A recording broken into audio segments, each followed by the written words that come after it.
për sa i përket të dhënave për track record të çështjeve gjyqësore, sepse ashtu siç dhe ju në raport thoni me fusnot, të dhënat e 2025-s nuk janë akoma të plota, nuk e din qofse ka të dhënat të tjera të plota për cilat ju i referoheni, por të paktën ato që na keni prezantuar këtu dhe informacioni që na keni dhënë këtu nuk është i plot dhe nuk është i përditësuar. Thënë kjo, disa nga elementet që unë mendoj që kanë rëndësi dhe që përmendën në raportin e progresit për Shqipërinë janë së pari.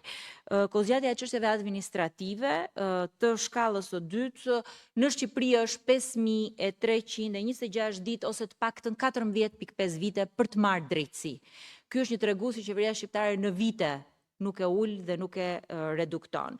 Së dytë, ju përmendët që si një nga arritje ngritjen e sistemit digjital për sa i përket menaxhimit të çështjeve gjyqësore. Kjo është vetëm një kontratë e firmosur, sepse ashtu siç thotë dhe raporti juaj në radh parë, po dhe i Komisionit Evropian, kjo hyn në fuqi në vitin 2030.